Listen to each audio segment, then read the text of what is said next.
Merci beaucoup Jean-Guillaume. D'abord, je voulais remercier chaleureusement Olivier Costa-de-Beauregard pour son excellente introduction et pour effectivement nous dire que la crise en fait russe et la guerre russe nous pose la question de savoir qui nous voulons être et qui nous sommes. Elle nous interpelle dans notre identité européenne. Mais nous abordons aujourd'hui un sujet qui, comme je vous l'avais dit, moi, me tient énormément à cœur. Je l'ai dit hier dans mon petit discours d'introduction, c'est-à-dire le fait que cette crise, cette guerre russe, ce dragon russe en fait, qui a fondu sur l'Ukraine et sur l'Europe, fond en réalité sur une Europe en pleine crise existentielle, une crise occidentale qui touche aussi les États-Unis, qui est extrêmement profonde, qui nous déchire, nous divise, nous angoisse. Et donc, il me paraissait absolument indispensable de lier ces deux sujets, précisément parce qu'aujourd'hui, nous sommes dans un moment où notre politique est en silo et notre pensée politique et stratégique est en silo. C'est-à-dire, il y a une hémiplégie, selon moi, qui existe et qui a été absolument visible pendant la campagne électorale française qui a coïncidé avec le début de cette guerre. Je m'explique. J'étais pour ma part, je donnerai un élément personnel, si vous voulez, à cette affaire, en disant que au moment où la guerre éclate au mois de février, je viens de terminer un livre qui est un livre sur la crise occidentale, sur laquelle je travaille depuis des années avec le phénomène Trump et puis l'émergence de révoltes populaires à travers l'Occident, tout à fait similaires, qui démontrent, ce que j'essaie de montrer dans ce fameux livre, les profonds problèmes auxquels nous sommes confrontés, qui ne sont pas résolus par nos élites politiques. Et je suis en train de terminer ce livre, et à ce moment-là, surgit la guerre. Et donc cette thématique des révoltes occidentales, moi, m'a acquis un public, un petit public, je dirais, dans l'opinion, qui me remercie de mettre sur la table ces problèmes. Et quand surgit la guerre, je me mets à parler de l'autre dragon, du dragon russe, que je connais bien, parce que je l'ai suivi depuis des années, et j'avais déjà écrit sur ce sujet. Et donc, je me mets à dire, nous avons un énorme problème, il faut le voir. Et à ce moment-là, cette partie de l'opinion qui me suit ne comprend rien, parce qu'elle est avec Marine Le Pen, avec Éric Zemmour, avec une partie de la droite néo-gaulliste et une partie de l'extrême gauche aussi, qui pense que Vladimir Poutine, pour des raisons différentes, bien sûr à gauche et à droite, est une sorte d'allié dans la bataille contre cette crise intérieure, cette crise occidentale. Et donc, ils sont désemparés, ils ne comprennent plus, et je sens que je les perds. Et donc, ce que je dirais, c'est que nous avons un véritable problème parce que nous avons une classe politique, médiatique, intellectuelle qui ne veut pas penser plusieurs crises à la fois. Qui soit pense la crise géopolitique russe, soit pense la crise occidentale. Et je crois qu'il est absolument indispensable de voir que ces crises sont liées et que, en fait, elles interagissent en permanence et que nos ennemis de l'extérieur, en fait, utilisent les faiblesses de notre société et cette crise pour pousser leurs pions, pour pousser leur avantage et pour nous désarmer. Donc, pour parler de ce sujet, je pardonnerai de cette petite introduction un peu longue. Nous avons, je crois, un panel tout à fait remarquable, puisque j'ai réuni ici à la fois deux députés européens de premier plan, dont j'admire l'engagement à la fois politique et intellectuel, même s'ils sont d'ailleurs de bords différents, puisqu'il s'agit d'un côté de François-Xavier Bellamy, député européen qui fait partie du groupe du PPE, et les Républicains, et de l'autre côté de Raphaël Glucksmann, qui, lui, se trouve sur la gauche de l'échiquier politique, mais qui vient de signer, qui a énormément réfléchi et travaillé sur la question russe depuis des années. On est de ce point de vue-là de vieux complices, on se connaît depuis longtemps. Et je dirais que Raphaël vient de signer un livre tout à fait remarquable qui s'appelle La Grande Confrontation, où il démonte en fait la guerre hybride que Vladimir Poutine mène à l'Occident depuis des années. Pour compléter ce panel, nous avons aussi l'honneur d'avoir avec nous Alexandre Sherba, qui est diplomate, qui est ambassadeur au ministère des Affaires étrangères ukrainien, pour les communications stratégiques, et qui a été ambassadeur en Autriche, un poste, je pense, d'observation privilégié à la fois pour regarder cette crise occidentale qui s'est également manifestée en Autriche, je dirais de manière extrêmement aiguë et éclatante, et aussi un poste, je dirais, privilégié pour observer l'offensive poutinienne au sein de nos pays, puisqu'on connaît l'importance en fait de la relation entre la Russie et l'Autriche et la manière dont les Russes ont d'une certaine manière infiltré l'appareil politique autrichien. Et enfin, Pierre Vermeyren, qui, lui, est très connu en France pour ses travaux, à la fois d'historien sur la France, et notamment la crise de notre République, et aussi sa grande compétence sur une région, le Maghreb et le monde arabe, qui est profondément liée à nous par mille liens, et qui, évidemment, interagit avec notre crise occidentale de manière tout à fait évidente également. Donc je voudrais commencer par vous poser la question à vous tous. Comment voyez-vous justement aujourd'hui, au moment où nous parlons des villes, des banlieues, de nombreuses villes de France sont en feu, les forces de police peinent à contenir en fait une forme d'insurrection extrêmement préoccupante. On a l'impression d'un véritable brasier interne, et donc nous avons le brasier russe, nous avons le brasier intérieur. Comment pensez-vous ces deux crises simultanées? Je voudrais d'abord demander à François-Xavier Bellamy qu'il nous donne son avis sur cette concomitance des crises. Bonjour et d'abord merci infiniment pour cette invitation. C'est toujours un grand bonheur de revenir à Tocqueville et de vous retrouver. Et merci Laure de nous associer dans cette table ronde. C'est une grande joie de retrouver Raphaël, même s'il est à distance, et de pouvoir échanger avec vous tous sur ces questions qui sont d'une si brûlante actualité en effet. Brûlante parce que c'est très frappant de voir le contraste absolu entre ce que vit le peuple ukrainien attaqué de l'extérieur et uni dans ce combat contre une puissance qui veut détruire sa liberté, sa capacité de déterminer son destin. Et puis nous qui, dans le monde occidental, sommes face à nos désunions, à nos divisions profondes. Que la division fasse en quelque sorte partie de l'expérience démocratique, c'est, je crois, une nécessité. Que le clivage nous traverse, qui oppose face aux grandes questions du temps des regards différents, des perspectives contradictoires. Et c'est le bonheur de vivre ici à Tocqueville, ce que nous avons expérimenté hier encore, la liberté de la confrontation qui, dans le respect et l'écoute, nous ouvre à la jubilation du désaccord intelligent. Mais aujourd'hui, nous ne parlons pas de cela.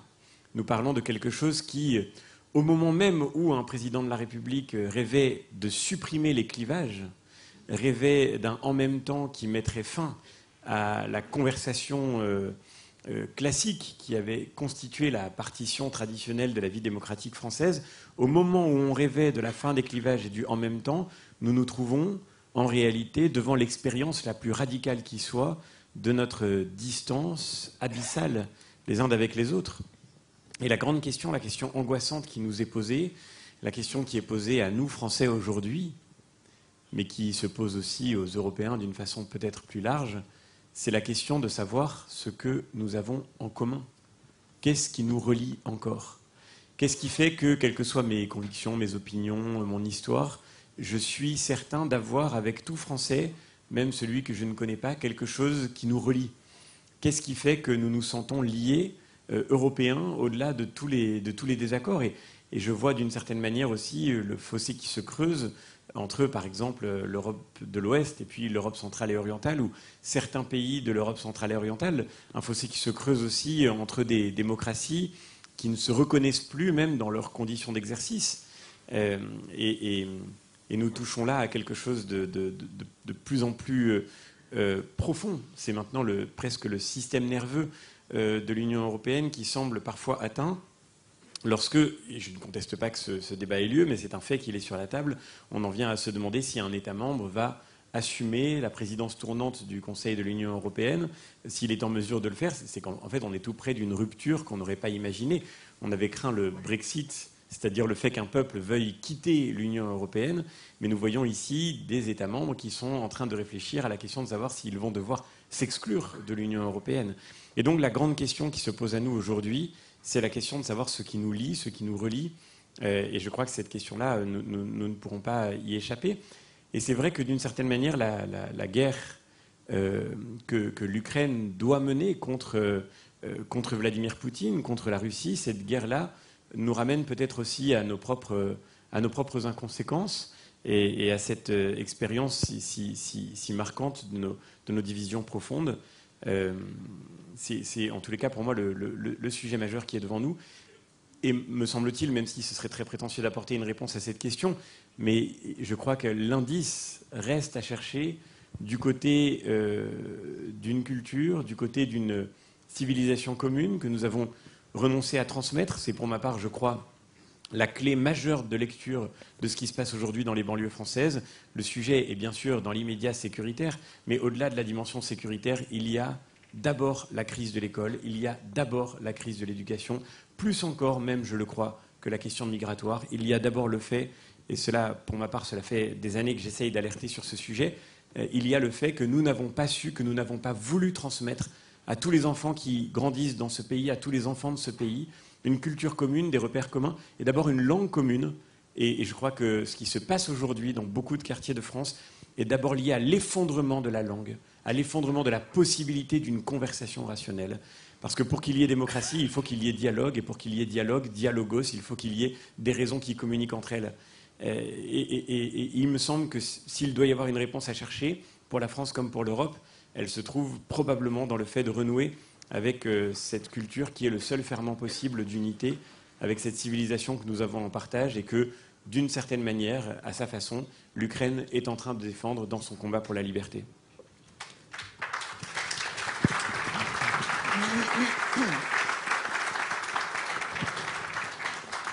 Merci beaucoup François-Xavier pour cette description en fait de cette désunion et du défi de la culture à transmettre, de la nécessité de retrouver le sens du commun.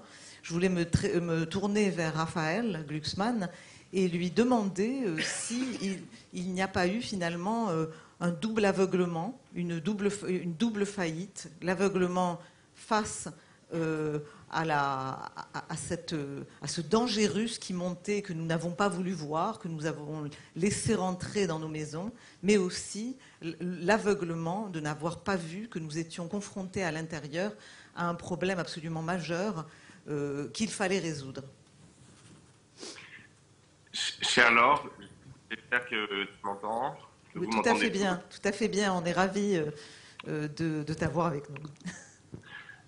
Alors, j'aimerais déjà m'excuser de ne pas pouvoir être parmi vous physiquement. Je pense que le rendez-vous est pris pour l'année prochaine. Et si la technique nous le permet, je suis absolument ravi de cette conversation. Ce sera la continuation d'une conversation, en l'occurrence avec Monsieur Bellamy. C'est une forme de bonheur certain de pouvoir échanger en ne partageant pas les mêmes positions, les mêmes points de vue, la même histoire, mais le même amour, par contre, du débat et du dialogue. Sur la question qui nous est posée, je pense qu'il y a un discours extrêmement important du président Zelensky. Je baisse le son, j'espère que vous m'entendez toujours, mais sinon je m'entends en retour. Il y a eu un discours extrêmement important du président Zelensky quelques semaines après le début de l'invasion totale de l'Ukraine face au Parlement britannique. C'était à distance, en visio, et il a cité la question de Hamlet, qui était être ou ne pas être, to be or not to be. Et il a répondu que les Ukrainiens avaient apporté une réponse qui était to be. Et il se tourne à ce moment-là vers la civilisation occidentale en lui demandant si elle aussi a une réponse à apporter à la question de Hamlet.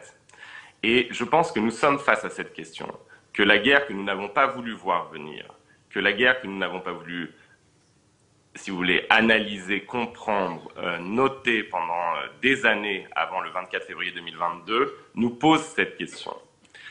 Nous avons cru pendant 2 décennies, 3 décennies, que l'histoire était finie, que nous n'avions plus d'adversaires théologico-politiques, que désormais ce qu'il fallait faire c'était simplement commercer, que les choses allaient avancer d'elles-mêmes, et nous avons laissé nos cités se déliter.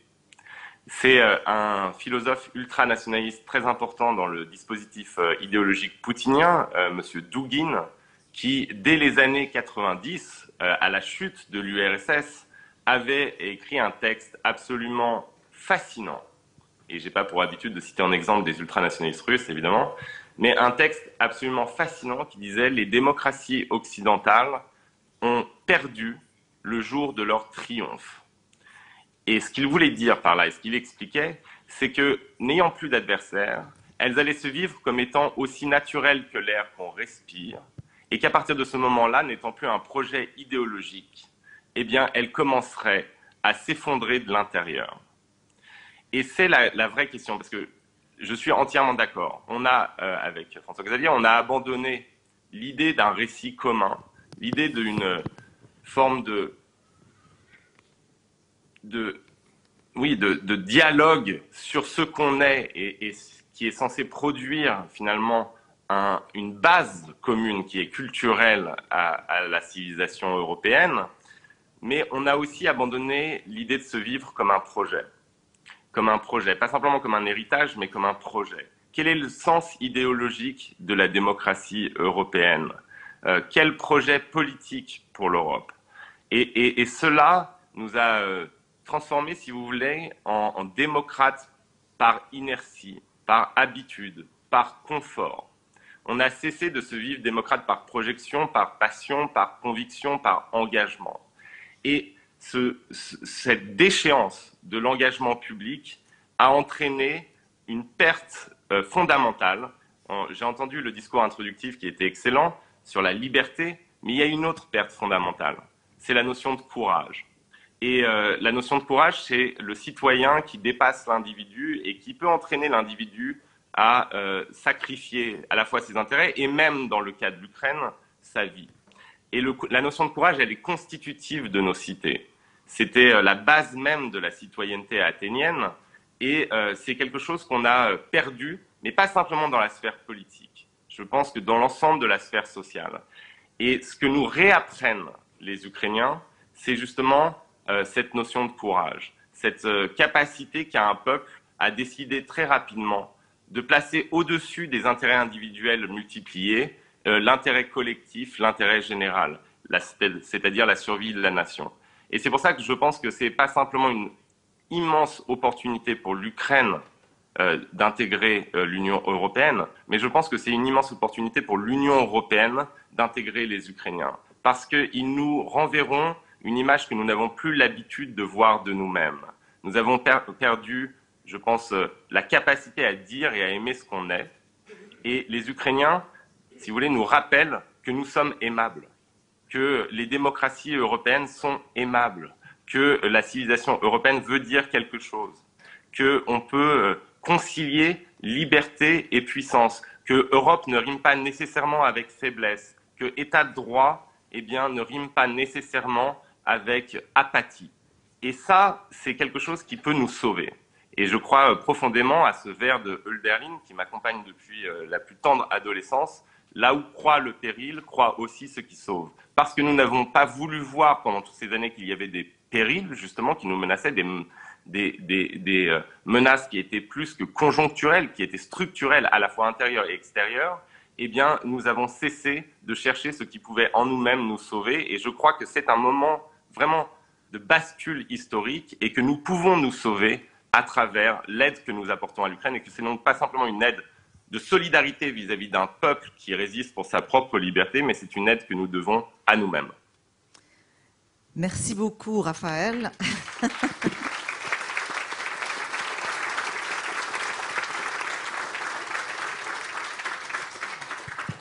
Je trouve qu'on commence assez fort, en fait, et qu'il est quand même, oui, très intéressant d'entendre cette idée que nous devons nous retrouver nous-mêmes et retrouver l'idée que nous sommes aimables, que nous devons être fiers de nous. C'est cette question de la fierté, de retrouver nos forces internes, notre énergie.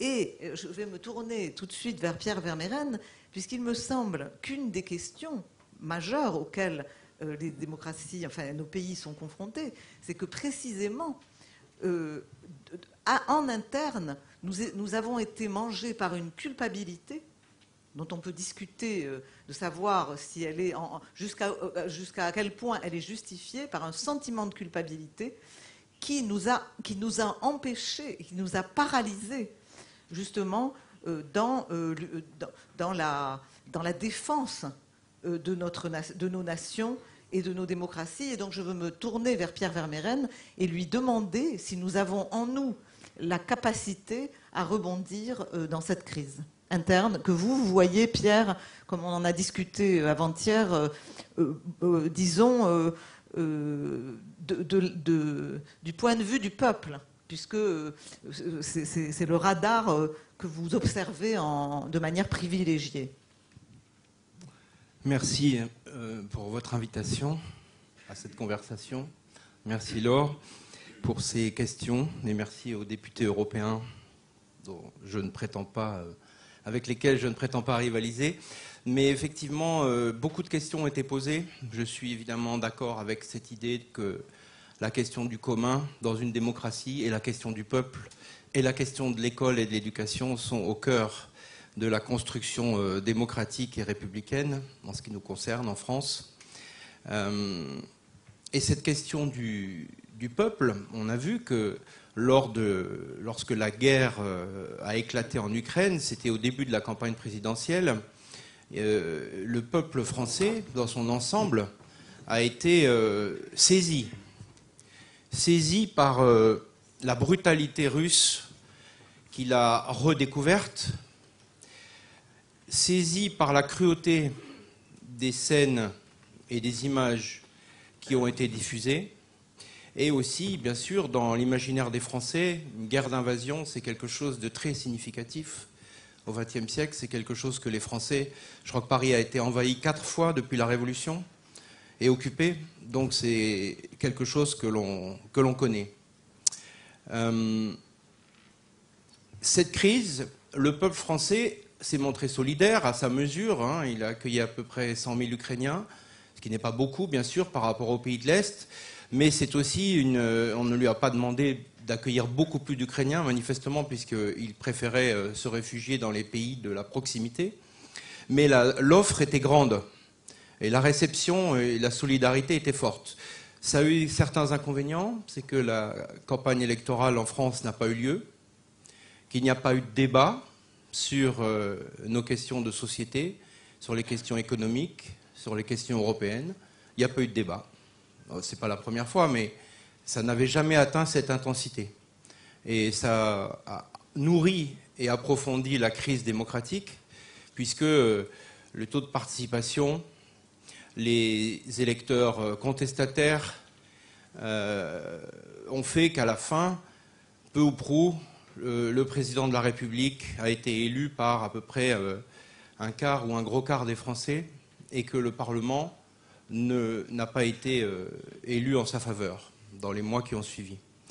Parce que cette séquence de la guerre et de la présidentielle, elle est intervenue dans un moment de crise récurrente, très puissante, que traverse notre société. On a eu la crise, bien sûr, je ne parle pas du Covid, qui est une sorte d'apax international, inventé en Chine, et qui nous a tous touchés, bien sûr, mais je parle des crises internes de la société française qui saisissent par vagues ce pays. Je ne remonterai pas à 2005, mais commençons par la crise des Gilets jaunes, qui a eu lieu en 2018-2019.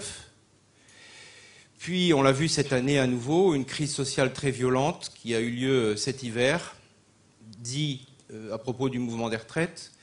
Et on a actuellement une nouvelle crise qui surgit, c'est le hasard bien sûr, que ces journées se tiennent en ces temps de crise très brutale, très ouverte. Je ne sais même pas si vous avez le temps de regarder ce qui se passe dans les médias, et on est loin ici de cette espèce de soulèvement plus ou moins spontané auquel on assiste dans la quasi-totalité des villes de France. Dans les banlieues, tout au moins de ces villes, et ça gagne bien sûr les centres-villes. Donc, comment analyser ces phénomènes et comment les connecter aux nécessités de faire nation, aux nécessités de créer du commun? Bien sûr, il y a la crise de l'immigration. Bien sûr, il y a la crise de l'école. Mais je crois qu'il faut insister sur l'appauvrissement de la France, sur l'appauvrissement de l'Europe du Sud et sur les conséquences, parce que ces crises, elles ne viennent pas de nulle part. Ces crises, elles sont un reflet. Et s'il faut du courage pour reconnaître cet appauvrissement, je pense, parce qu'on a beaucoup de mal en France à le reconnaître, ce n'est pas un appauvrissement global du pays ou des groupes qui dirigent ce pays, mais c'est un appauvrissement de la classe moyenne. C'est un appauvrissement du peuple français dans son ensemble. Et on l'a vu, ces trois soulèvements dont je viens de parler renvoient à ce que j'appelle le 4 quarts français. Vous êtes dans... C'est pas la métaphore du silo, c'est la métaphore du 4 quarts. Vous avez un quart qui vit bien, qui représente les cadres ou les élites françaises, qui a en grosso modo voté pour le président Macron, ou qui avait voté peut-être pour le président Sarkozy, pour le président Hollande. Et puis vous avez trois autres quarts. Et ces trois autres quarts, on les a vus protester de manière très violente et de plus en plus violente à travers les dernières séquences. Vous avez eu le quart rural et des petites villes qui a manifesté son désarroi lors du mouvement des Gilets jaunes. Vous avez eu le quart des fonctionnaires et des classes moyennes qui travaillent et qui ont protesté contre la réforme des retraites. Et puis maintenant, vous avez le quart des banlieues qui se soulève à sa manière avec des armes et des mots et peu de mots, mais c'est tout le problème, c'est une partie du problème. Alors que nous disent ces crises? Elles nous disent que, contrairement aux promesses qui ont été faites au moment de Maastricht, au moment de l'ouverture des marchés européens, au moment des différents traités, du traité constitutionnel qui a été rejeté puis qui a été finalement imposé par le Parlement ou par le gouvernement, on ne sait plus, eh bien, ces promesses n'ont pas été tenues.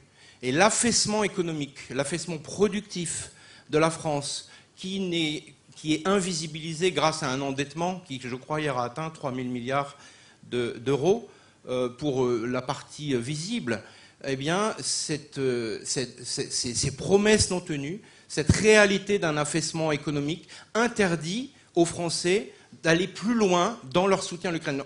On en parlait avec Laure. Laure me disait, mais les Français sont solidaires. Oui, ils sont solidaires, mais ils sont ailleurs. On a perdu l'essentiel du peuple français qui se débat. Pour lui, la guerre en Ukraine, c'est une source terrible d'inflation. C'est un choc inflationniste qui aggrave sa condition de vie avec un choc de 25% des prix sur les produits alimentaires. Ne parlons pas du choc fiscal sur l'essence, enfin du choc sur les carburants, etc., qui, de manière beaucoup plus petite, avait déjà provoqué le mouvement des Gilets jaunes. Bref, je vais me taire, mais je crois qu'il faut relier cette crise sociale profonde qu'on peine à regarder et à observer, parce qu'elle est très... elle n'est pas angoissante, on peut se culpabiliser pour cet échec collectif, Et elle a des conséquences, et je pense que tant qu'on n'affronte pas, tant qu'on ne remédie pas à cet appauvrissement progressif, à cette espèce de toboggan dans lequel est engagée la plus grande partie du peuple français, on n'arrivera pas à l'emmener vers l'autre, vers une utopie européenne. Et je ne sais pas dans quelle mesure aujourd'hui les gens sont capables. Ils admirent bien sûr les Ukrainiens pour ce qu'ils font, confusément, mais je crois qu'ils suivent très peu cette situation.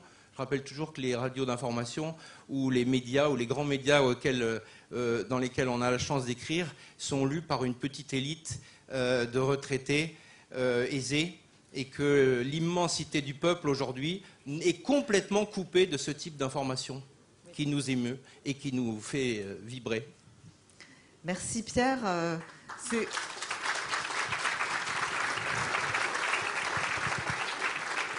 Je crois que vous pointez un problème social extrêmement profond, extrêmement important.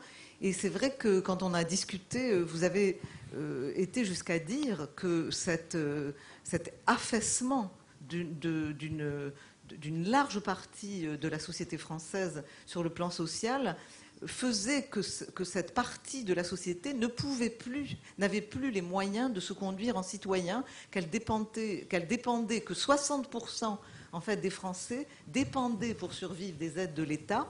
Et là, on en revient à Tocqueville, qui dit que quand l'individu devient dépendant et dans la dépendance de l'État protecteur, il perd en fait sa capacité à se conduire en citoyen et donc à mesurer les dangers, ce qu'il doit faire, prendre son destin en main.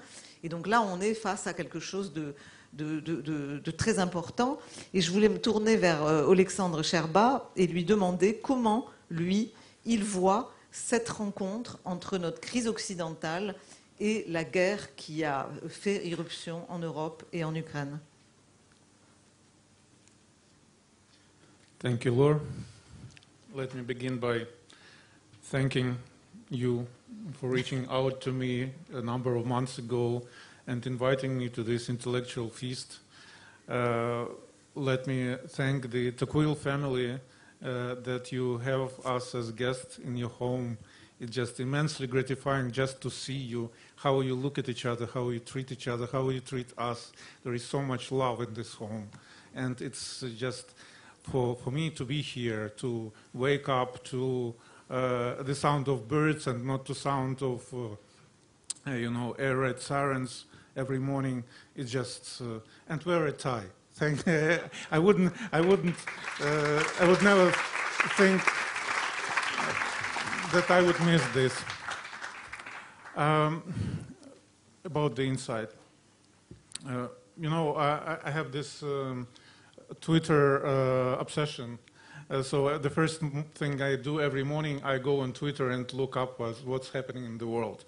And the two first things I saw on Twitter this morning was this video of Paris rioters desecrating the Holocaust Center in Paris and tearing down the French flag. And I asked myself, what do these people believe in? What do these people love?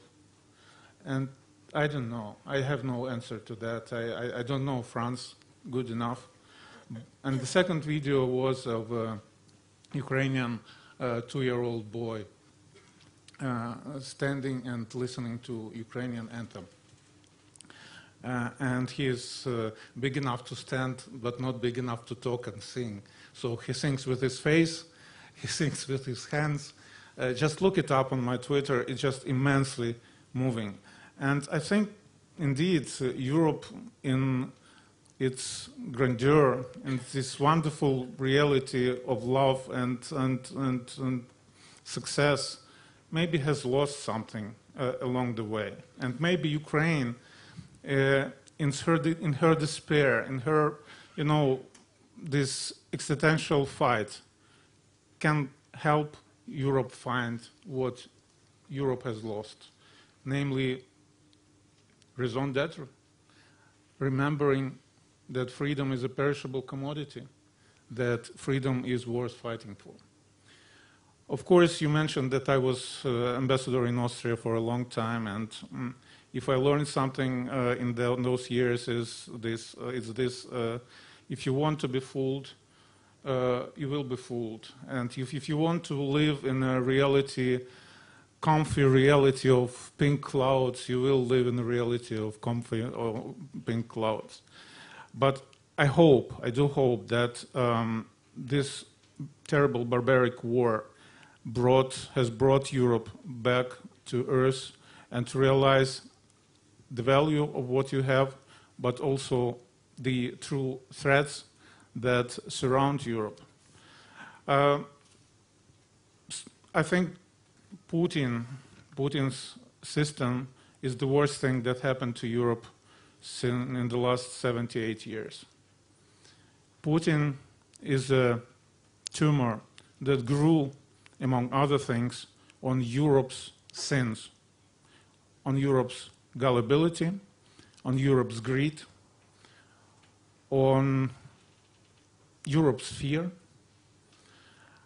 and therefore it's also Europe's responsibility to help Ukraine win, to get rid of this source of this illness.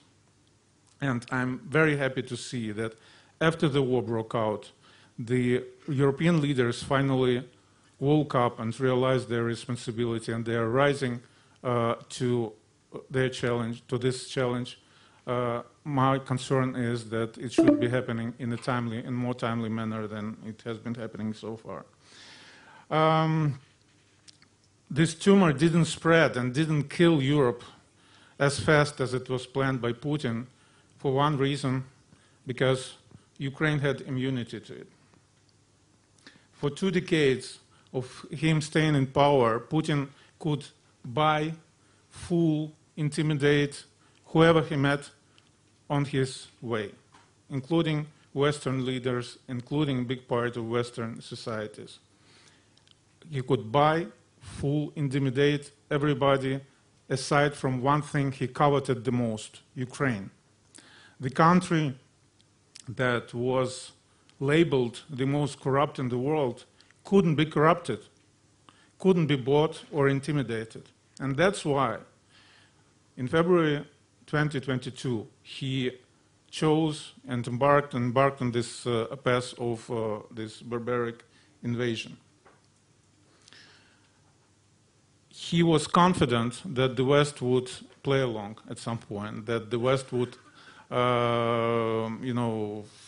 do what the West did all these 2 decades. And because of Ukrainian courage and because the West woke up, it didn't happen, thank God. What we need now is finishing the job. Ukraine could stop this madness. Ukraine could stop Putin.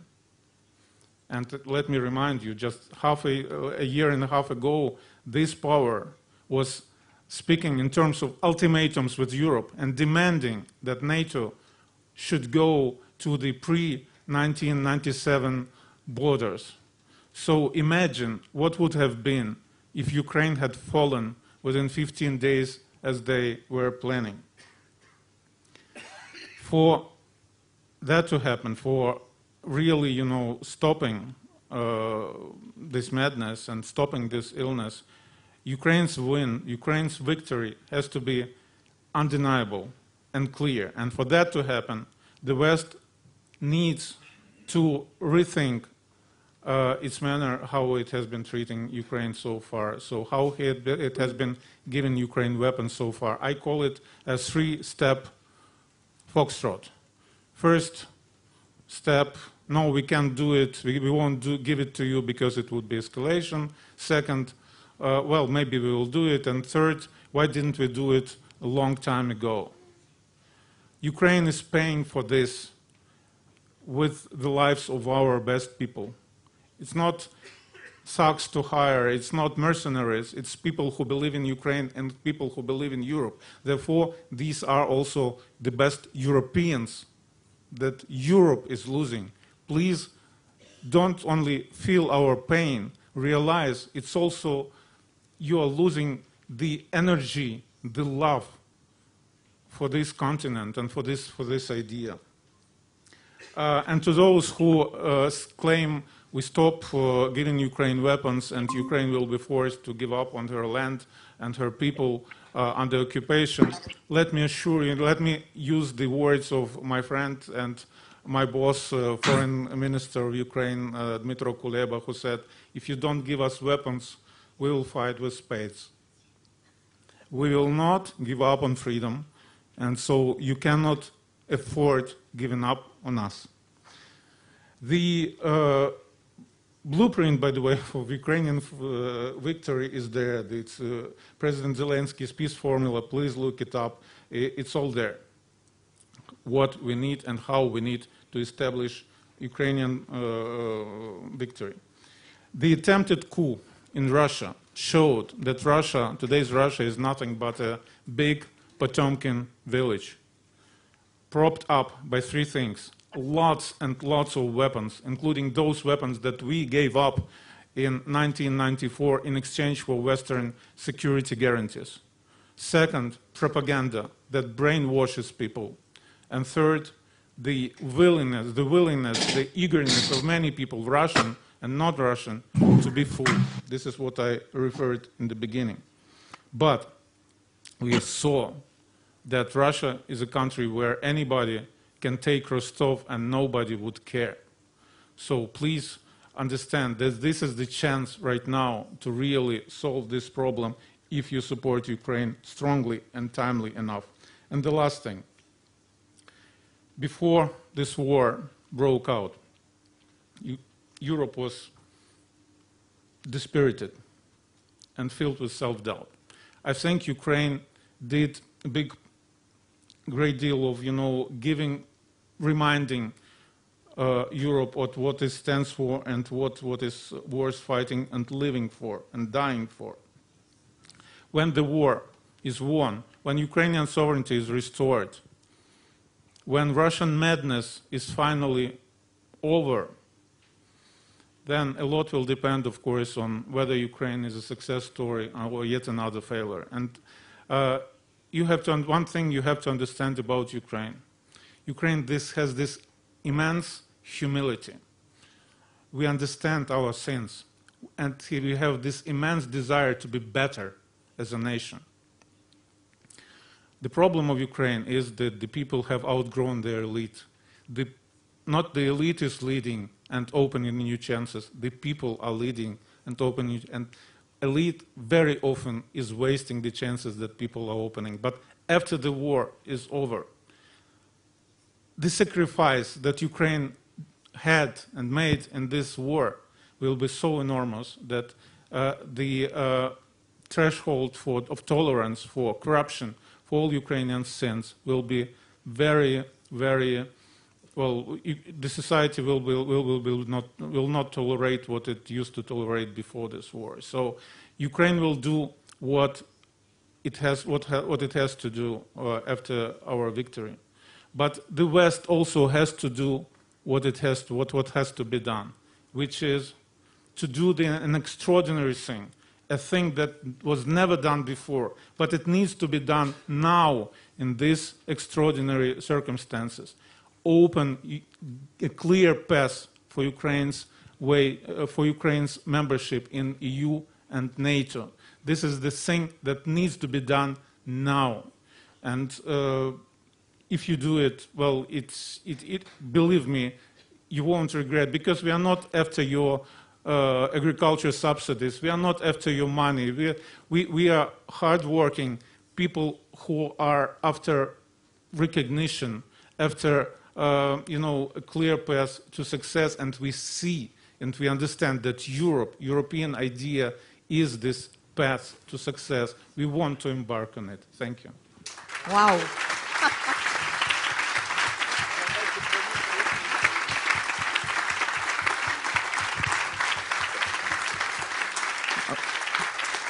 Alexandre, thank you. Thank you so much for your statement, which is both extremely enlightening and very moving. And I believe that the Ukrainians, Ukrainian Cossacks are ready to fight with both, swords, as you said, but also with drones, because they're incredibly also ahead in terms of technology when they have to, with their courage, with their love of country, with their love of freedom, with their love of Europe. And I'm turning to our other speakers, and I'm turning back to French, sorry. Est-ce que nous sommes capables de ressusciter en nous, d'utiliser en fait ce patriotisme ukrainien pour réconcilier des choses que nous avions partiellement oubliées, c'est-à-dire l'amour du pays. C'est très frappant qu'Alexandre s'indigne devant ce qu'on fait à la fois au monument à l'Holocauste et au drapeau français. Comment on fait pour retrouver l'amour de notre pays, pour défendre une Europe qui est chargée d'un nouveau sens avec l'Ukraine? Comment on fait pour réarmer nos démocraties? Et justement, il me semble que si vous pouvez aussi rebondir là-dessus, parce que je voudrais que vous interveniez assez brièvement pour qu'on puisse passer, on aura encore environ 20 minutes, la parole à la salle.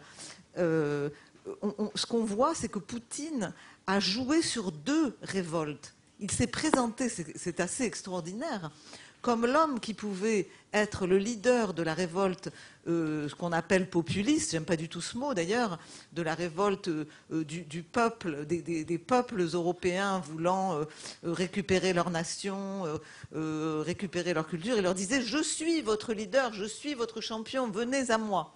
Première proposition qu'il faisait. Et l'autre proposition qu'il fait aujourd'hui encore, je suis le leader de la révolte des décolonisateurs, des décoloniaux, de ceux qui vont contre l'Occident.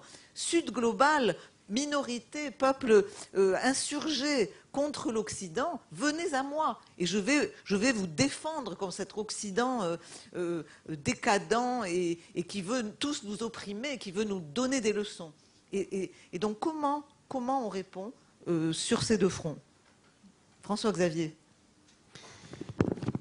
Merci beaucoup et merci beaucoup, Monsieur l'ambassadeur, pour ces mots si forts. Laure, tu as raison de le dire. La grande question est comment réarmer nos démocraties. Et je pense que cette question, tout le monde l'a en tête aujourd'hui, mais peut-être pas jusqu'au bout. Tout le monde l'a en tête aujourd'hui. Je le vois, nous le voyons avec Raphaël au Parlement européen. Nous travaillons aujourd'hui pour faire en sorte qu'enfin l'Europe sorte de cette naïveté dans laquelle elle a versé si longtemps. Tu évoquais la fin de l'histoire et l'idée que nous nous faisions qu'au fond, nous pouvions construire notre modèle de prospérité sur notre dépendance sécuritaire à l'égard de nos alliés, dépendance économique et commerciale à l'égard des grandes régions du monde qui étaient devenues notre atelier et notre débouché naturel, et puis dépendance énergétique et en termes de matières premières vis-à-vis de la Russie. Cette dépendance à l'égard de puissances autoritaires, eh bien, nous l'avons vécu douloureusement pendant la crise du Covid, lorsqu'il a fallu aller mendier sur le tarmac des aéroports chinois les restes de masques que nous ne savions plus fabriquer et que nous ne savions plus conserver. Et puis, nous la vivons de manière très brutale avec le réveil que constitue la guerre en Ukraine. Et je vois bien à quel point aujourd'hui nous allons évidemment travailler de façon très déterminée pour une Europe de la santé. Si demain une pandémie vient, je ne doute pas que nous aurons des masques. Nous allons travailler pour reconstruire la capacité de résilience de nos forces armées. Nous travaillons sur des instruments européens et c'est un vrai réveil européen, parce que qui aurait pu imaginer il y a quelques années, quelques mois encore, que l'Union européenne se mettrait à investir dans la production massive de munitions, par exemple? Eh bien, tout cela, aujourd'hui, nous sommes en train de le faire. Mais le grand risque est que, d'abord, on se prépare toujours à la crise d'avant, à la crise qui vient de se passer. Et moi, je suis frappé de voir à quel point nous ne sommes pas encore sortis de cette fragilité, de cette naïveté, lorsqu'il est question, par exemple, de production alimentaire. Là, on a un débat très important. Est-ce qu'au nom des politiques environnementales, nous devons organiser la décroissance de la production alimentaire en Europe, au risque, là encore, de devenir et d'être encore plus dépendant pour ce qui concerne la production de l'alimentation des citoyens européens et la capacité de fournir les pays qui nous entourent aussi, en enrichissant d'ailleurs au passage des modèles de production agricole qui sont exactement ceux que nous cherchons à combattre chez nous. Et puis, il y a aussi évidemment l'asymétrie de ce comportement européen. Je suis très heureux que nous ayons, avec trop de retard malheureusement, mais décidé enfin de sanctionner la Russie, décidé enfin, par exemple, de nous passer de ces approvisionnements énergétiques venus de Russie. Et il aura fallu du temps. Mais comment se fait-il qu'aujourd'hui, nous soyons encore en train de mettre en œuvre avec beaucoup de décontraction notre dépendance énergétique à l'égard de l'Azerbaïdjan, de la Turquie, lorsque ces pays se rendent coupables de violations absolument majeures des droits fondamentaux et du droit international vis-à-vis, par exemple, de l'Arménie ou aujourd'hui dans le Haut-Karabakh. Donc, il y a une espèce de myopie européenne dont nous ne sommes pas encore sortis. Et surtout, le dernier point que je voulais évoquer, c'est que nous ne sommes pas allés jusqu'à la dernière étape qui, je crois, en réalité est la première, qui est celle d'une forme de réarmement spirituel. Je n'ai pas peur d'employer le mot culturel, intellectuel, moral. Et en disant ça, je ne dis pas qu'il faudrait revenir à une espèce d'ordre moral fantasmé, mais répondre simplement à cette question. Qu'est-ce que nous avons en commun? Qu'est-ce que nous partageons? Je voudrais, Raphaël, citer un exemple, en exemple le discours du président Zelensky à Londres. Moi, je voudrais rappeler un autre discours du président Zelensky.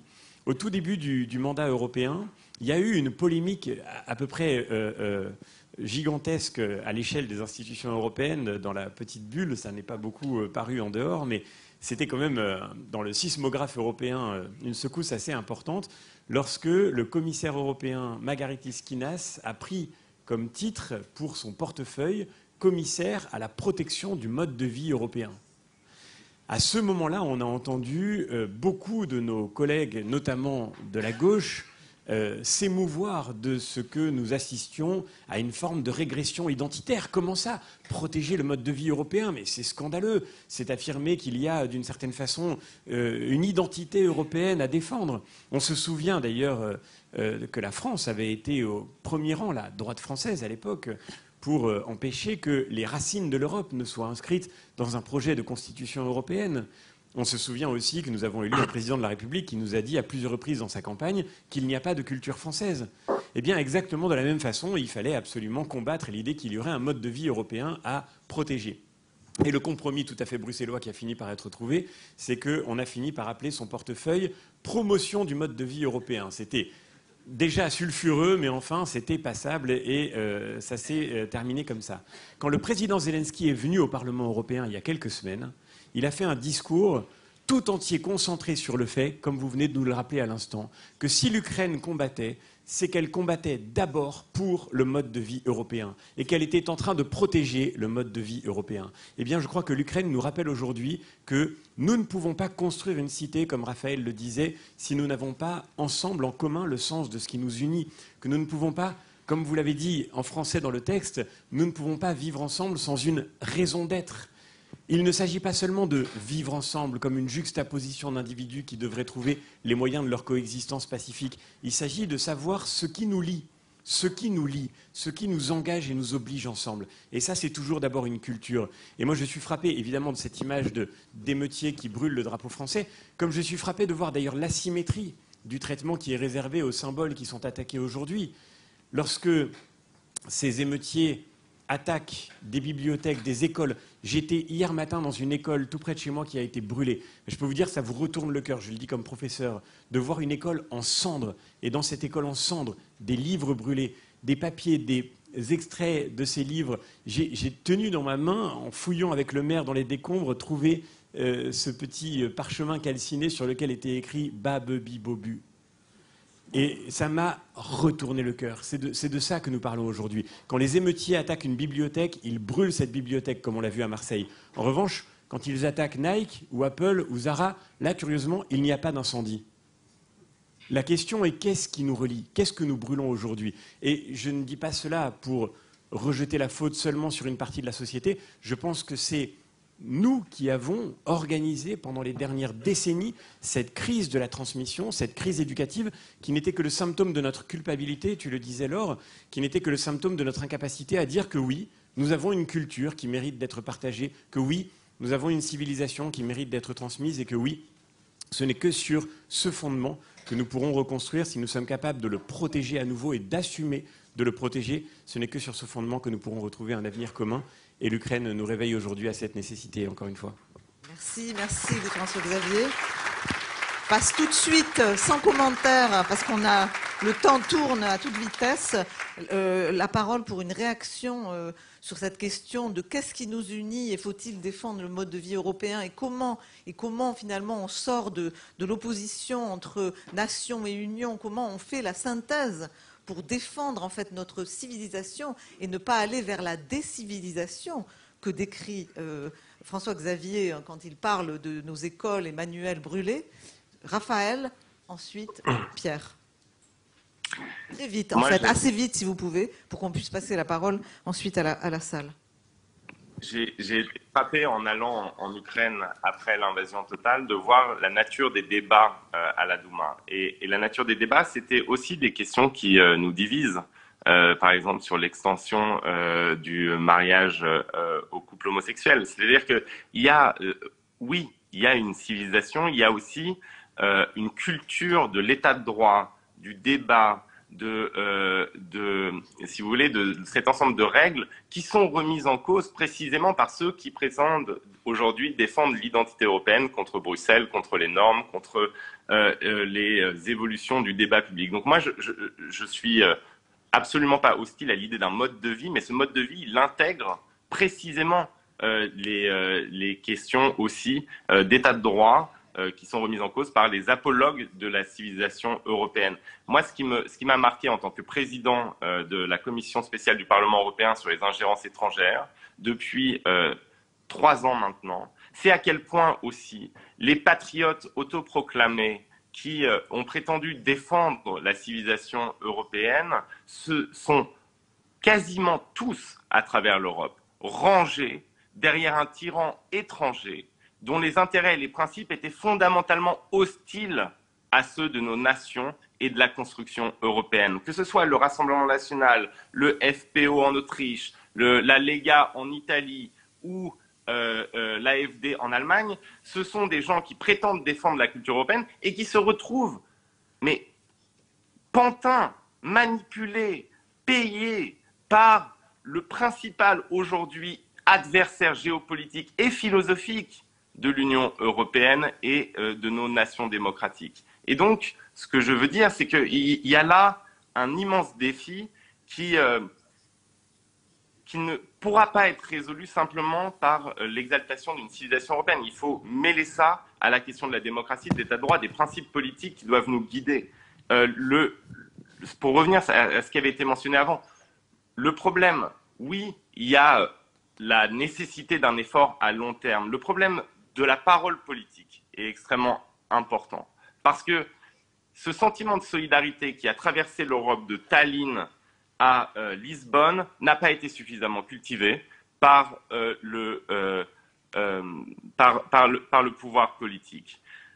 Vous aviez des présidents, des chanceliers qui faisaient des discours tous les 15 jours pendant la pandémie pour nous expliquer qu'on était en guerre. Il n'y a pas eu un seul grand discours politique d'Emmanuel Macron ou d'Olaf Scholz pour nous expliquer que là, cette guerre ébranlait l'Europe et qu'il fallait cultiver ce sentiment de solidarité, que c'était notre propre avenir qui était en jeu. Mais là où je suis aussi d'accord, c'est qu'il y a un immense problème qui va au-delà de la parole politique, qui est celui que nous sommes devenus un continent de consommateurs. Le consommateur a un ethos fataliste. Et donc, il pense que les biens lui tombent dans la bouche. Et là, il y a quelque chose à changer dans nos politiques commerciales, dans nos politiques industrielles, qui sont extrêmement concrets, les évolutions à faire, et il faut redevenir un continent de producteurs. Il faut redevenir un continent de producteurs de biens, et non plus dépendre en tout point de la Chine, puisque nous avons le problème.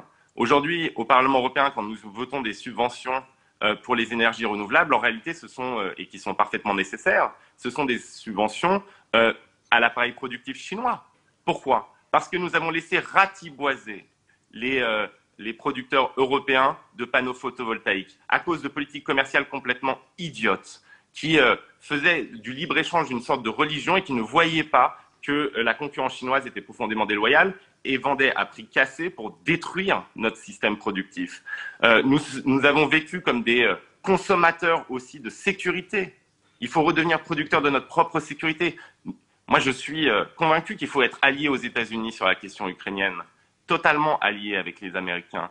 mais on ne peut pas dépendre exclusivement des États-Unis pour notre propre sécurité. Qu'aurions-nous fait? Posons-nous la question, qu'aurions-nous fait si le 24 février 2022, ce n'était pas Joe Biden qui était président des États-Unis? Et Joe Biden n'est-il pas une parenthèse? C'est une vraie question qu'il faut qu'on se pose. Et il faut redevenir aussi producteur d'énergie, donc, et producteur de sens. Et là-dessus, je pense que c'est fondamental. Si nous sommes capables de redevenir producteurs, eh bien, nous aurons sauvé l'Europe.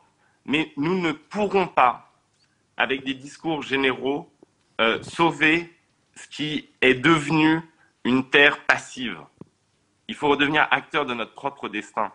Et c'est ça l'enjeu. Mais ça suppose aussi, et là je vais réintroduire des formes de clivage qui sont des clivages à l'échelle européenne, ça suppose de changer de politique commerciale, de changer de politique industrielle, de cesser de penser que la concurrence libre et non faussée est au-dessus de l'intérêt supérieur de nos pays, de cesser de penser qu'en signant des accords d'investissement avec Pékin et en autorisant et même en favorisant la délocalisation de notre production dans le régime communiste chinois, on participe à la richesse des nations. Raphaël ? On participe à la richesse de certaines personnes au sein des nations, Raphaël, mais à l'affaiblissement structurel de nos pays. Et donc, il y a vraiment un changement de stratégie et de politique concrète à mettre en place aussi. Merci beaucoup, Raphaël. Merci. Pierre, 2 minutes pour réagir. L'Europe, continent de producteurs, ça doit vous parler. Ouais, c'est terrible de débattre avec des députés européens. Alors, oui, il faut rappeler que 63%, je pense, de ce qu'on consomme en France est produit à l'extérieur. Hein. Donc, le défi en termes de production est gigantesque, premièrement. Deuxièmement, vous posiez la question non pas de l'école, mais de la représentation que l'on a de nous-mêmes, et qu'on peut qualifier aussi très souvent de haine de soi. Parce qu'en réalité, il faut bien prendre conscience qu'aujourd'hui, dans les milieux scolaires, académiques, universitaires, dans une très grande partie de la jeunesse, l'idée que l'on se fait de notre pays et de notre histoire, disons, est piètre, extrêmement piètre. Et donc, il faudrait un travail vraiment très conscient, très volontariste et très puissant pour essayer d'inverser la donne. Parce que je crois que jamais, là, actuellement, vous savez, il y a des focalisations qui s'opèrent sur le climat, mais la lutte pour le climat se transforme en lutte contre la civilisation capitaliste industrielle. Enfin bref, les différents mouvements d'engouement d'une grande partie de la jeunesse aujourd'hui visent délibérément et exclusivement à dénigrer les héritages dont on vient de parler. Ça, donc, le travail est énorme. Et dernier point, la connexion s'opère avec Poutine et avec l'Afrique et avec la plus grande partie du monde en réalité. C'est-à-dire que le discours de Poutine, il n'a pas seulement séduit une partie des élites nationalistes européennes, mais il séduit aujourd'hui la plus grande partie des élites du Sud. Je rappelle que le président algérien Tebboune était il y a 4 jours à Moscou, qu'il a présenté le président russe comme un ami de l'humanité, qu'il s'est rendu à plusieurs reprises dans les dernières semaines, dans les derniers mois avec son chef d'état-major à Moscou, que l'Algérie est un client important, bien sûr, d'armement de la Russie, encore très récemment. Mais à travers lui, c'est toute l'Afrique, en réalité, qui aujourd'hui se réveille et nous regarde, elle aussi fait notre procès. Et ce n'est pas seulement l'Afrique, c'est aussi l'Inde, et c'est des très grandes parties du monde, de ce qu'on appelait le tiers-monde, le monde en développement. Les Chinois ne sont pas nos amis, j'ai l'impression, on est leurs clients, mais...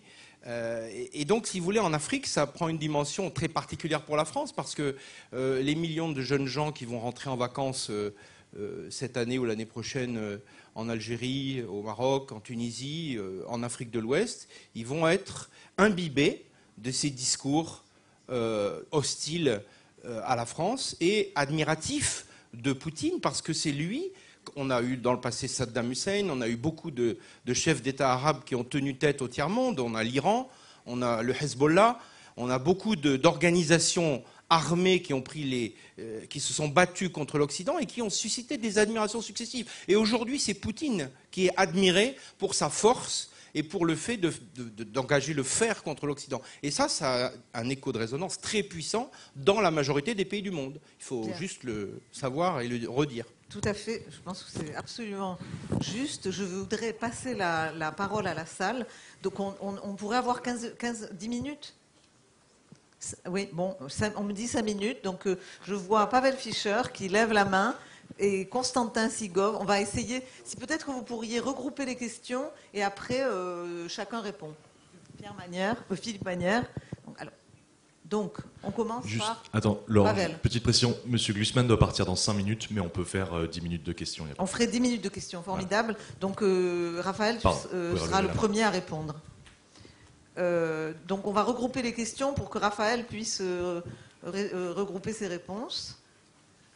Merci beaucoup. Je souhaitais juste réagir aux propos de monsieur l'ambassadeur qui a parlé de cette détermination des Ukrainiens de rejoindre l'OTAN.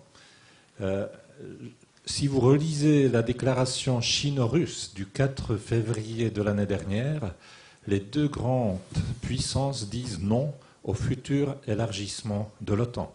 Et j'aimerais bien, dans la perspective qui est la vôtre, de self-determination, comment vous voyez que les grandes puissances vous donnent des limites de votre propre avenir? C'est complètement contraire à une certaine identité souveraine d'un peuple, d'une nation. Comment vous lisez cette conjoncture, à la fois de la Russie et de la Chine, qui dit non au futur élargissement de l'OTAN? Nous sommes à la veille du sommet de l'OTAN, qui va aussi parler de l'avenir de la coopération avec l'Ukraine. Merci. Donc, question de l'Ukraine et l'OTAN. Ensuite, Constantin. C'est vrai que la question de Hamlet, to be or not to be, était passée depuis plus d'1 an. Et nous connaissons les visages des hommes et des femmes qui ont répondu à cette question durant cette année. Ils ont dit to be. Ils ont donné leur vie pour qu'on soit là et pour qu'on puisse parler librement. Et l'ambassadeur Alexandre Sherba a parlé très clairement que c'est l'énergie vitale, essentielle, la plus précieuse de l'Europe qui est en train d'être tuée chaque jour. Ce n'est pas l'escalade qui est dans la question des Hamlet. Je crois que Shakespeare ou Racine, l'esprit tragique de notre histoire va être décrit plutôt avec le mot des retards. Et il y a un retard terrible. Alors, je m'adresse aux députés européens, ici présents, Raphaël Glucksmann, M. Bellamy. Comment rattraper finalement cet retard? Comment prendre des décisions courageuses? L'acte du courage en pratique, encore une fois, depuis 16 mois de cette boucherie. Donc, réarmer véritablement et ne pas être uniquement des spectateurs de contre-offensifs. Et quelle parole du courage adresser aux gens qui vont décider très prochainement à Vilnius la sécurité de notre continent. Les périls sont là, n'est-ce pas? L'ingérence poutiniste dans les élections européennes ne fait pas de doute. Alors, comment on peut, et vous envisagez, vous suggérez à agir aux leaders des pays libres? Merci. Et on va prendre une question de Philippe Manière et étudiant. Alors, malheureusement. Donc très vite, d'abord une observation d'ordre économique. La grande erreur, ça a été donner l'accès à l'OMC à la Chine. Je ne crois pas qu'il faille remettre l'intégralité du libre-échange en cause. Je rappelle que dans le Bade-Wurtemberg, dans le nord de l'Italie, en Suisse, il y a même des pays où il y a beaucoup plus d'industries que chez nous, alors qu'ils sont assez ouverts. Le positionnement français est très mauvais. Les choix européens ont été catastrophiques, ça a été dit, mais je crois qu'il ne faut pas non plus se bercer de l'illusion qu'on irait mieux si on fermait toutes les frontières. C'est juste une observation en passant. Sur le fond, je veux être clair, je suis très admiratif de l'héroïsme du peuple ukrainien, je déteste la brutalité russe, je suis très confortable avec ce qui a été dit sur le fait que l'Ukraine nous montre le chemin et peut nous permettre de retrouver un certain nombre des valeurs qu'on a perdues. Mais il me semble qu'hier et ce matin, peut-être nous nous berçons d'une illusion symétrique de celles qui ont été dénoncées ce matin. C'est celle qu'il y aurait une frontière très claire entre la Russie et l'Ukraine, entre l'Europe incluant l'Ukraine et la Russie, du point de vue des valeurs et de la façon de la Weltanschauung, j'allais dire, d'une manière un peu cuistre. Moi, j'ai beaucoup d'amis ukrainiens qui sont assez déchirés. Ils sont évidemment très très malheureux que l'Ukraine soit brutalisée par la Russie, mais ils sont également malheureux de voir les Russes et les Ukrainiens se battre parce que c'est d'autant plus vrai si vous avez des racines en Crimée, dans le Donbass, et plus vous allez à l'est. Pardon, je ne vais pas faire de la géographie ukrainienne de coin de table, mais il y a tout de même, me semble-t-il, dans la tête de beaucoup d'Ukrainiens, l'idée que la Russie, ça n'est pas autre chose que soi-même complètement. Et donc je pense que ce qu'on évoquait hier et aujourd'hui sur l'hypothèse d'une frontière de l'Europe très claire entre une Europe incluant l'Ukraine et la Russie qui aurait d'autres valeurs, c'est délicieux, moi ça me plaît beaucoup, je suis européen, je défends l'Ukraine, mais je me demande si ce n'est pas une erreur. Est-ce que Taras Bulba, c'est vraiment ukrainien? Est-ce que c'est vraiment russe? Vous consultez les Ukrainiens, vous avez à peu près autant de réponses, puisqu'on parlait des Cosaques tout à l'heure, que vous avez de questions. Voilà, merci. Merci. On va demander à Raphaël de répondre, puis Alexandre, et puis une autre question, on la posera peut-être après, parce que là on va déjà faire ce premier round de réponses. Merci. Alors, je tiens à vous rassurer, je ne suis pas du tout pour fermer toutes les frontières et vivre en autarcie. Ce que je pense, c'est que par contre, le commerce doit servir une ambition géopolitique, une ambition stratégique, une ambition de développement, et que jusqu'ici, on a confondu la fin et le moyen. Il faut remettre la fin à sa place et le moyen à la sienne. Et que donc, dans l'illusion du mariage, du pacte faustien entre le grand patronat et la Chine communiste, il y a une illusion extrêmement dangereuse pour notre indépendance, notre souveraineté, et que l'intérêt général doit donc réorienter les politiques commerciales et industrielles de l'Union européenne. Ça ne veut pas dire qu'on va vivre en autarcie, encore une fois. Sur l'aide, nous avons fait une erreur immense, nous, Européens, depuis le premier jour de l'invasion. C'était cette idée d'une incremental policy, d'une politique d'aide progressive, ce qui a fait que nous étions toujours en retard. Pourquoi? Parce qu'il n'y a pas eu la capacité, le courage politique de définir des objectifs dès le début de la guerre, des objectifs stratégiques clairs pour l'Union européenne. Il n'y a pas eu la capacité à dire ce qu'il faut pour l'Union européenne, ce qui est vital pour l'Union européenne, c'est une défaite totale de l'armée russe en Ukraine. Et que donc, on a perdu un temps fou pour décider si nous devions livrer des armes qui n'étaient pas défensives, entre guillemets, puisque selon moi, toute arme aujourd'hui utilisée par les Ukrainiens est de facto défensive, puisqu'elle sert à libérer leur territoire occupé, et que donc nous avons perdu des mois avant de livrer l'artillerie, des mois avant de livrer des tanks, des mois aujourd'hui à discuter de la pertinence ou non des avions. Et cela se paye en vie humaine sur le terrain, cela se paye en blocage quand il s'agit des contre-offensives ukrainiennes, cela se paye en termes de sécurité et de stabilité de l'ensemble du continent européen. Et donc il faut avoir le courage de dire que, oui, il n'y aura pas de troupes françaises, de troupes américaines ou de troupes anglaises sur le terrain. D'ailleurs, les Ukrainiens ne nous le demandent pas, mais qu'en dessous de cette ligne rouge, tout doit être fait pour aider l'Ukraine à vaincre et non pas simplement à ne pas s'écrouler. Et ça, c'est une réorientation stratégique majeure. On y vient progressivement, mais on est toujours en retard. Et je crois que le sommet de Vilnius va être un immense test, le sommet de l'OTAN. Je me souviens, moi, de Angela Merkel et Nicolas Sarkozy, qui étaient extrêmement fiers en 2008, après le sommet de Bucarest, lorsqu'ils ont éjecté l'Ukraine et la Géorgie du Membership Action Plan de l'OTAN et qu'ils ont obtempéré aux lignes rouges tracées par Vladimir Poutine. Ils ont pensé en faisant cela qu'ils avaient acheté la paix. En réalité, ils ont précipité la guerre. Ils ont précipité l'invasion de la Géorgie par les tanks de Vladimir Poutine en août 2008. Et donc il ne faut absolument plus refaire les mêmes erreurs. Ce n'est pas notre adversaire qui fixe les lignes rouges du débat. Si les membres de l'OTAN et l'Ukraine sont d'accord, il n'y a pas d'avis à demander à Vladimir Poutine ou à Xi Jinping sur l'avenir de l'Alliance transatlantique et sur l'avenir de l'Union européenne. Et pour conclure, je pense, moi, que les frontières ne sont pas, les frontières culturelles ne sont pas intangibles, mais qu'elles sont le produit de l'histoire.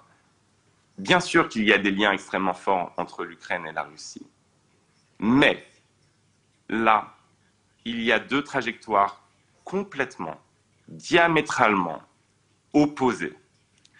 Et donc, je pense qu'il ne faut pas limiter simplement le problème à Vladimir Poutine.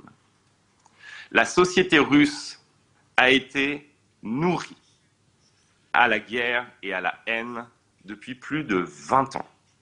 Et aujourd'hui, moi, mes amis russes, ce qu'ils me disent, eh bien, c'est qu'ils n'ont pas simplement peur du FSB, mais ils ont aussi peur de leurs voisins.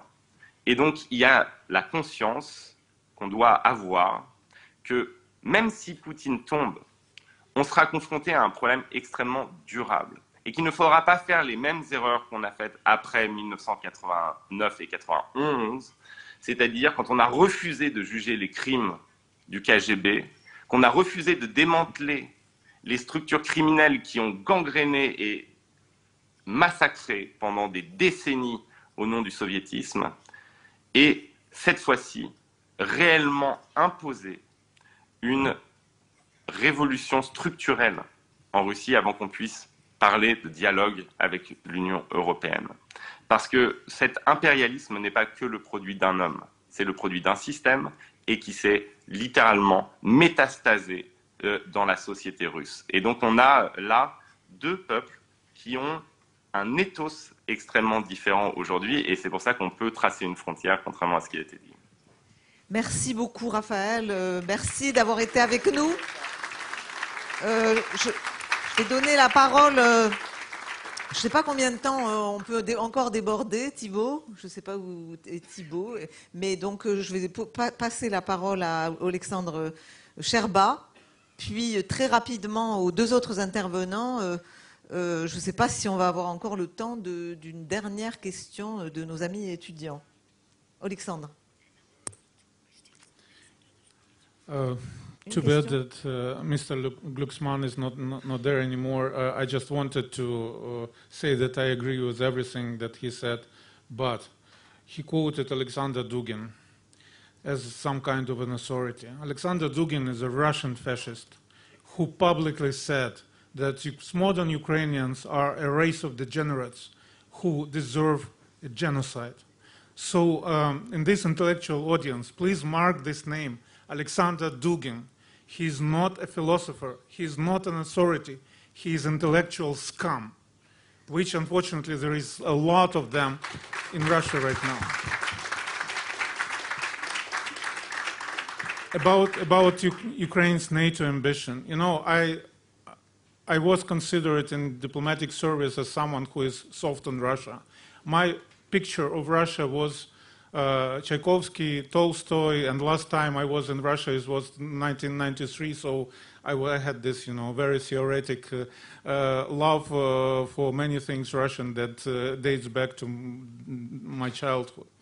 But this war has changed everything, including those who speak Russian, including for those who had love for Russia. There is no love anymore. We know that the first thing Russians do when they occupy our land, they create torture dungeons. They torture, rape, kill people. It's not about land. It's about people who live on this land, people who want to be free, to speak their language, to have their culture. And it really makes me angry to see so many people in Europe who are saying, well, Ukrainians, Russians, what's the difference? There is a huge difference. Haven't you seen this in this war? These are two different nations. So it's just, it would be a huge sin just to force Ukraine to sacrifice people. You can't do that. And about Ukraine's NATO membership, sacrificing Ukraine's NATO membership to Russia or China, it would be sacrificing Ukraine's freedom, a part of Ukraine's freedom, to Russia and China. And I hope that we have learned enough from this war not to do that too. It's just maybe a year ago, or a year and a half ago, when Ukraine was scared beyond reason and still fighting this war, maybe there was a chance for Ukrainian neutrality. There is none right now. This nation wants its freedom. It wants its sovereignty. And there is nobody in Ukraine who would agree or somehow play along if someone in the political class will say, well, let's give Putin this or that part of our freedom. It's not going to happen. Thank you.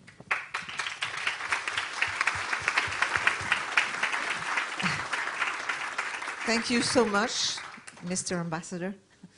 Je voudrais donner la parole aux deux étudiants qui s'étaient levés, et puis François-Xavier Bellamy et Pierre diront un mot pour conclure.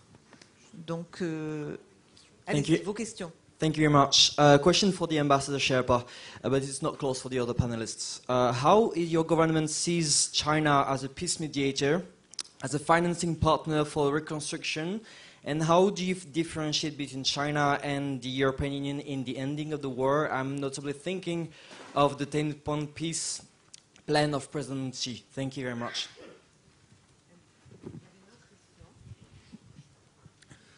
Merci. Ma question était originalement pour Raphaël Glucksmann, mais puisqu'il est plus ici, je vais la réphraser. Dans l'Ukraine, dans le reste des pays, on a une certaine idée de l'Occident, mais avec tous les problèmes qu'on est en train de regarder sur l'Occident, les manifestations ici en France, et les problèmes avec l'Union européenne, est-ce qu'il y a vraiment une idée d'un esprit d'Occident qui peut survivre, et surtout dans ces situations de crise telles que la guerre en Ukraine? Merci beaucoup. François-Xavier. Merci. Peut-être pour revenir aussi sur beaucoup de choses qui ont été dites. Sur la question, Raphaël n'est plus là, mais j'ai été très heureux de l'entendre dire que nous devons redevenir un continent de producteurs. Je partage entièrement son sentiment et je crois que c'est l'enjeu majeur, y compris pour nos démocraties, pour notre modèle social. Pierre, vous l'avez rappelé. Le sujet le plus inquiétant pour moi, pour la France et son avenir, ça n'est pas d'abord notre déficit budgétaire, qui est une question évidemment cruciale, mais c'est d'abord notre déficit commercial. Tous les mois, nous faisons un nouveau record de déficit commercial. Et Nicolas Bavrez, qui est ici, pourrait dire mieux que moi à quel point cet indicateur est un symptôme du fait que nous sommes devenus, en effet, pour reprendre l'expression de Raphaël, une terre passive. Or, si vous ne produisez plus, évidemment, un jour ou l'autre, vous vivez l'expérience de l'appauvrissement. Nous voyons aujourd'hui à quel point, autre record battu, nous l'avons appris la semaine dernière, la France a prélevé plus de prélèvements fiscaux en 2022 qu'elle ne l'avait jamais fait dans les 50 dernières années, 45,2% du PIB. Et pourtant, malgré cela, nous vivons le déclassement de nos services publics, l'effondrement de l'action de l'État dans ses missions les plus essentielles, la sécurité, la justice, l'éducation, bien sûr. Donc, si on ne produit pas, évidemment, on finit par s'appauvrir collectivement. Et puis, si on ne produit pas, on n'a tout simplement plus la capacité de maîtriser son destin. Mais là où je suis en désaccord avec Raphaël, c'est que le vrai problème pour la production en France, en Europe aujourd'hui, le vrai problème n'est plus dans les politiques commerciales. Quand Raphaël cite l'exemple de l'accord d'investissement avec la Chine, cet accord n'a jamais été ratifié. Il n'est même pas rentré en application. Et aujourd'hui, je crois que tout le monde a tellement pris conscience de cette vulnérabilité que, même s'il y a encore des débats, les traités de libre-échange ne seront plus sur la table de l'Union européenne avant très longtemps. Le traité avec le Mercosur, par exemple, aujourd'hui, je crois qu'il est largement disqualifié. Le vrai problème pour la production en Europe aujourd'hui, c'est que nous avons des forces politiques en Europe, nous avons une dérive idéologique en Europe qui veut la décroissance de la production européenne. Et c'est là qu'on remarque que Raphaël, et je lui rends encore hommage parce que c'est un parlementaire de gauche, mais qui a le courage de parler contre, je crois, la dérive d'une partie de son propre camp. et aussi contre la dérive d'une partie de l'Union européenne. Quand nous nous battons au Parlement européen contre nos collègues écologistes, contre nos collègues de gauche, contre nos collègues, y compris de ceux qui défendaient auparavant le camp du travail, le camp de l'industrie, et qui aujourd'hui finalement ont accepté de considérer que l'industrie c'était sale, que le travail c'était mauvais, qu'il fallait défendre le droit à la paresse. Quand nous combattons même d'ailleurs contre parfois des parlementaires macronistes qui sont aux premières loges pour défendre un projet comme celui de la loi Restauration de la nature, une loi qui, au plan européen, conduirait à rendre au moins 10% des terres agricoles à la friche, qui conduirait à rendre impossible l'implantation de sites industriels nouveaux, qui conduirait à interdire des activités d'extraction qui sont pourtant nécessaires à la transition écologique elle-même. Ceux qui organisent la décroissance en Europe organisent aussi l'effondrement de nos démocraties et la capacité de nos démocraties à maîtriser leur destin. Et moi, je reviens sur la question que posait Constantin aussi. Qu'est-ce que nous disons à nos autorités sur la question de l'armement, sur la question du réarmement de nos pays? Mais quand je vois que la Commission européenne voudrait classer dans son règlement financier l'industrie de défense comme une activité à risque, en écartant du coup les acteurs financiers de l'investissement dans l'industrie de défense, M. Costa de Borgard en parlerait mieux que moi, mais aujourd'hui c'est tous les grands acteurs de l'industrie de défense en Europe qui nous disent « situation aberrante, on n'a jamais eu autant besoin de nous et nous n'arrivons plus à trouver des banques qui veuillent bien nous financer parce que c'est idéologiquement négatif, parce qu'il y a un risque d'image, parce que la Commission européenne dissuade les acteurs économiques de s'investir dans l'industrie de défense. Eh bien, je dis que nous sommes encore, évidemment, très loin d'être sortis complètement de la naïveté. Et ce qui nous menace aujourd'hui, ce qui nous empêche de produire, ça n'est plus la question du libre-échange du tout. Je partage l'avis de Philippe Manière sur ce sujet. Ce qui nous pose problème aujourd'hui, c'est les spéculations sur le droit à la paresse, les rêves de décroissance et un agenda environnemental qui fait comme si l'Europe était la seule responsable du problème climatique. Je termine sur European Way of Life, qui est aussi une manière de répondre à la question des frontières. Je partage tout à fait l'avis de Raphaël sur le fait qu'il ne s'agit pas d'exalter une sorte de récit civilisationnel fantasmé. D'ailleurs, il n'y a pas en français de vraie traduction de European Way of Life. Nous disons le mode de vie, mais le mode de vie, c'est encore bien souvent une manière de décrire un mode de vie consommateur. C'est ainsi qu'on parle des trajectoires individuelles dans une société consumériste. En fait, en réalité, ce qu'il s'agit de défendre aujourd'hui, c'est une certaine manière d'exister, une certaine manière de vivre, une certaine idée de la vie, une certaine idée de la vie humaine. Et pour le coup, je crois qu'il y a aussi, là encore, un sujet de clivage majeur entre nous. Est-ce que nous tenons à cette idée de la dignité humaine que l'Europe a portée dans son histoire et qu'elle a mûri, à cette idée de la dignité humaine qui est née de cette certaine idée de l'Europe, pour reprendre l'expression de George Steiner? Est-ce que nous tenons à cette manière d'habiter le monde, ou bien est-ce que nous allons continuer de faire porter tout notre effort vers la déconstruction de notre propre identité? Est-ce que nous allons rester complices de cette idée de déconstruction qui, avec l'idée de décroissance, est un des aspects de la manière dont l'Europe, en se détruisant elle-même, pourrait détruire le principe même de la démocratie dont elle est pourtant dépositaire?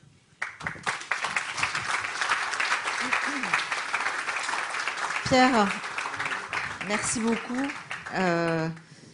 Il y a beaucoup à dire, donc je passerai directement la parole à Pierre. Non, juste un pour mot, juste un mot, ouais. Et puis je conclurai.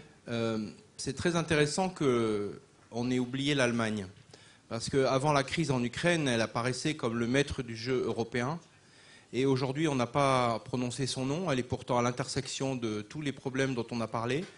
La production industrielle, elle le fait. La reconstruction de l'Ukraine, elle pourra le faire. Elle a une capacité d'investissement tout à fait considérable. Elle est en train de reconvertir son énergie parce que ses liens et sa dépendance à la Russie a été une des raisons des retards de l'Union européenne. Et l'absence de nucléaire aujourd'hui est une des raisons de la crise énergétique en Europe. Donc rien n'est résolu de ce côté-là, me semble-t-il. Et la crise dont tu parlais, la crise de production et cette idéologie de la décroissance, elle nous concerne nous. Parce qu'elle concerne, on a rejoint l'Europe méditerranéenne en cessant de produire, mais pour ce qui est de l'Allemagne, il ne me semble pas qu'elle soit dans ce modèle. Et donc, et quand l'Allemagne est au milieu de tout et qu'elle concerne tous les domaines dont on parle et qu'on ne parle pas d'elle, je me permettais d'attirer l'attention de votre aimable rassemblement. Merci. Merci beaucoup. Merci beaucoup. Je conclurai d'abord en remerciant chaleureusement nos intervenants. Raphaël n'est plus là, mais c'est à ces 4 formidables orateurs que je m'adresse. Et c'est vrai que nous avons évoqué la complexité, en fait, de cette crise occidentale et du travail que nous avons à faire dans un contexte géopolitique qui nous oblige. Et donc cette crise, elle est, on l'a dit, crise de production, crise commerciale, crise morale, crise spirituelle. Qui devons-nous être? Qui voulons-nous être? Mais je crois que ce qu'Alexandre Scherba a souligné avec beaucoup de force, et que nous évoquions avec Constantin dans le livre que nous avons écrit ensemble, Quand l'Ukraine se lève, c'est que ce moment ukrainien nous donne une opportunité extraordinaire de marquer un tournant. C'est vrai que la manière dont nous avons intitulé cette deuxième journée, c'est l'urgence du nouveau chapitre. Et je crois que dans l'urgence de ce nouveau chapitre, il y a l'urgence du moment de Vilnius. Et que nous devons, comme l'a dit Alexandre Scherba, encore une fois, nous devons accueillir l'Ukraine, nous devons embrasser ce pays qui en fait, peut nous porter, qui nous interpelle, qui lui nous embrasse la culture européenne, embrasse l'identité européenne, embrasse ce que nous devons être quand nous sommes au meilleur. Et c'est là-dessus que je terminerai en vous remerciant tous et en me réjouissant pour la suite de nos débats.